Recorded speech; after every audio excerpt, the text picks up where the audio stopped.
Dr. Andrea Macari, a licensed clinical psychologist in New York, answers all the questions you want to know about ex-gay therapy. Question 1. Is reparative therapy based on science or superstition? Therapy is the wrong word to use because therapy implies that it's a type of science, and reparative pseudotherapy, as I like to call it, is based in no science whatsoever. It's really based in religious and political dogmatic beliefs. What about the success stories? Does ex-gay therapy work? Any success that reparative therapies claim to make are bogus. Their success is really in the fact that they're helping people repress who they are. They're not changing who they are. And the reality is that the heart and the soul can only be fooled for so long, that eventually your true self will come out. Are ex-gay programs, including religious ministries and reparative therapy, harmful? Ultimately, when we don't accept ourselves, we're leaving ourselves vulnerable to depression, anxiety, anger, even suicidal thoughts.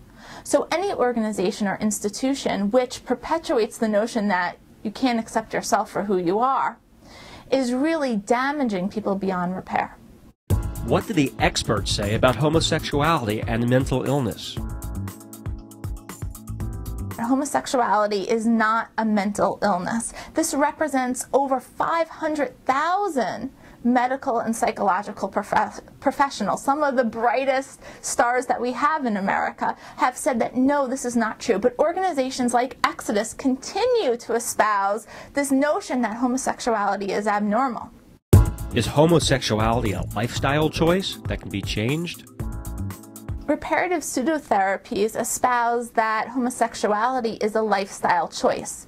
There's nothing farther from the truth. Just like we can't change a heterosexual person to be homosexual, we can't change a homosexual person to be heterosexual. Groups like Exodus International like to capitalize on people's fears by saying they're unhappy because they're gay. So what happens if you are gay and unhappy? Your sexual orientation has nothing to do with your happiness. Happiness and sexual orientation are two independent variables. Organizations like Exodus are keeping their followers ignorant. They refuse to present role models, mentors who are gay, who are living happy, healthy lives.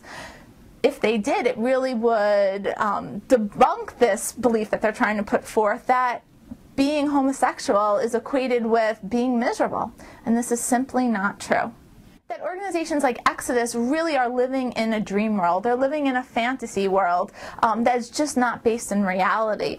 The reality is that homosexuals are living and thriving in America and across this world. Coming out can be very difficult sometimes, but is it worth it? There is no doubt that the coming out process isn't stressful, but for those who have attempted it, they describe it as being the ultimate in freedom. It's like living a life of suffocation and now being able to breathe clearly. Often any of the psychological issues that they have experienced while they were repressing their sexual orientation disappear, they dissipate. Depression, anxiety lifts because the burden of secrecy, the burden of shame is no longer there. Struggling to accept yourself? What should you look for in a therapist? It is essential that if you are gay, you go to a therapist who is trained in dealing with these types of issues, who has a clear understanding of where they stand when it comes to issues of sexual orientation.